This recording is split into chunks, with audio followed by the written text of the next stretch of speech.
ನೀನು ನನ್ನ ಕಣ್ಣ ತಪ್ಪಿಸಿ ಬೇರೆ ಯಾವನಿಗೂ ಬಸರಾಗಿರುವ ಕೂಸು ಇದು.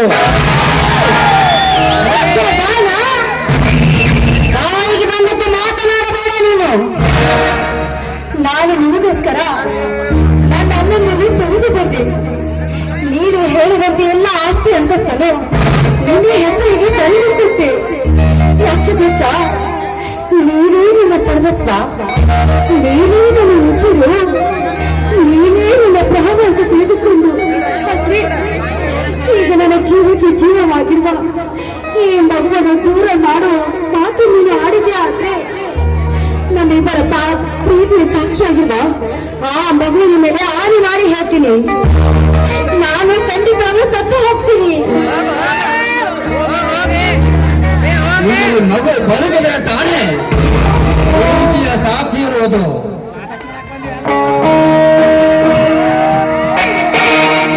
ನನಗೆ ಏನ್ ಬೇಕಾದ್ರೂ ಶಿಕ್ಷೆ ಕೊಡು, ಆದ್ರೆ ನನ್ನ ಮಗುವಿಗೆ ಮಾತ್ರ ಏನು ಮಾಡಬೇಡ, ಬಿಟ್ಬಿಡು.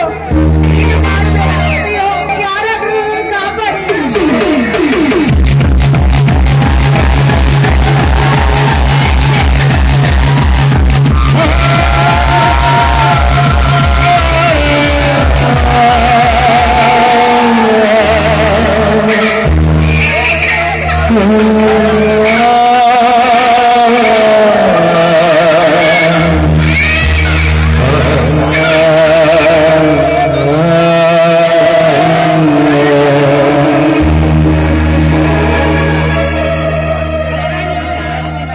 ಅಂತೂ ನಿನ್ನ ಕಾಮತಿಗೆ ಸಾಕ್ಷಿಯ ಕೂಸು ಸತ್ತು ಹೋಯಿತು.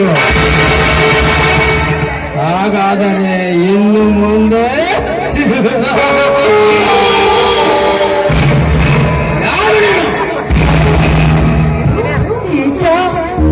ಕೊನೆಗೆ ನನ್ನ ಮಗುವಿನ ಬೆಲೆ ತೆಗೆದುಕೊಂಡು ಬಿಟ್ಟಿರಲ್ಲ. ಈ ನಿನ್ನ ಪ್ರೀತಿಯ ಮೋಸದ ಮಾತಿಗೆ ನಾನು ಮೋಸ ಹೋದೆ.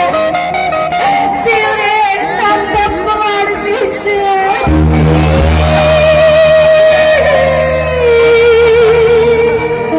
ಸಿಂಚನ, ಬಹಳ ತಡವಾಗಿ ನಿನಗೆ ನಿನ್ನ ತಪ್ಪಿನ ಅರಿವಾಗಿದೆ. ನೋಡಾಣಿ, ನಾನು ನಿನ್ನ ಹೃದಯದಿಂದ ಪ್ರೀತಿಸಿದ್ದೇನೆ ಎಂದು ನೀನು ತಿಳಿದುಕೊಂಡಿದ್ದರೆ ಅದು ನಿನ್ನ ಹುಚ್ಚು ಕಲ್ಪನೆ.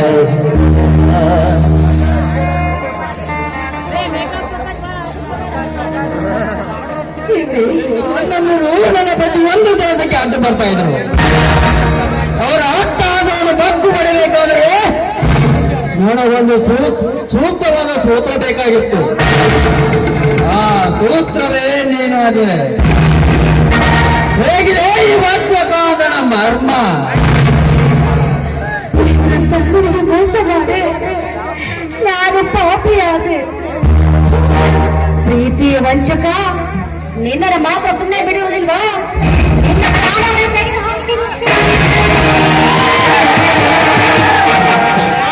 ನೀನು ಬದುಕಿದರೆ ತಾನೇ ನನ್ನ ಪ್ರಾಣವನ್ನು ತೆಗೆಯೋದು. ನಿನ್ನ ಮಗುವಿನ ಹತ್ರ ನೀನು ಹೋಗು.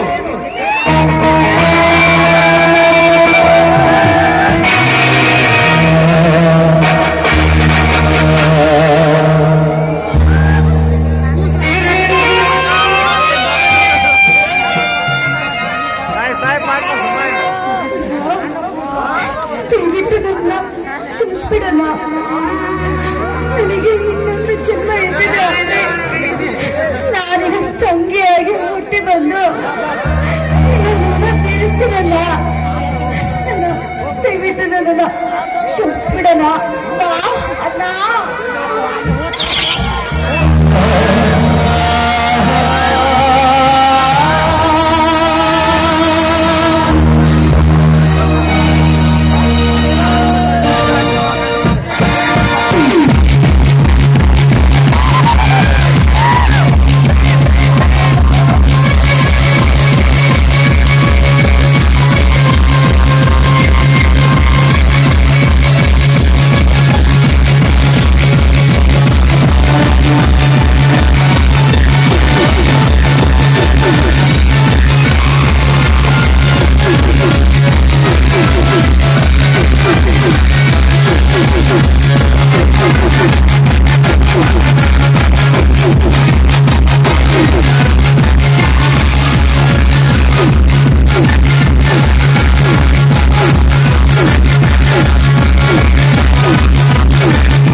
करता है, कभी कुत्ते से नहीं। ಅಂತೂ ಗಣತೊಟ್ಟ ಈ ವಜ್ರಕಾಂತನ ಕಾರಸ್ಥಾನದ ಮೊದಲು ಮೆಟ್ಟಿಲು ಹತ್ತಿದೆ. ಇನ್ನು ಮುಂದೆ ನೋಡು ಈ ರೌದ್ರಮಯ ನಾಟಕದ ತಿರುಮರುವಿನ ಈ ಆಸ್ತಿಯನ್ನೆಲ್ಲ ಮಾರಿ ಹೊರ ದೇಶದಲ್ಲಿ ಮನೆ ಮಾಡಿಕೊಂಡು ಹಾಯಾಗಿ ಇರುತ್ತೇನೆ.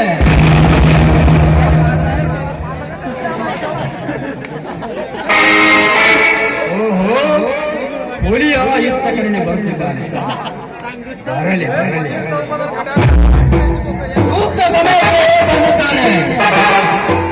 ಈ ಪಡೆಯ ಭಾವವನ್ನು ಅವನ ಮೇಲೆ ಹಾಕಿ ಅವನನ್ನು ಜೈಲು ತಂದು ಎನಿಸುವಂತೆ ಮಾಡಿ ಈ ನಾಟಕಕ್ಕೆ ನಾನೇ ನಾಯಕನಾಗಿ ಮೆರೆಯದಿದ್ದರೆ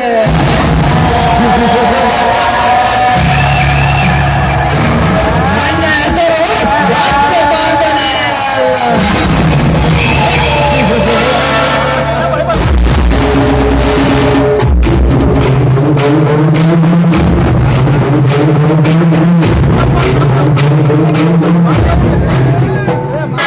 ಅಣ್ಣ ಅಣ್ಣ ಎಲ್ಲಿದ್ದೀಯ ಅಣ್ಣ?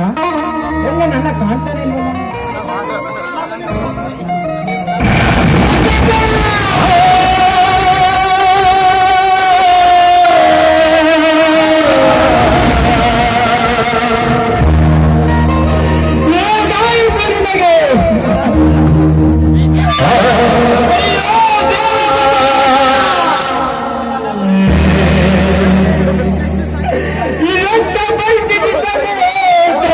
No.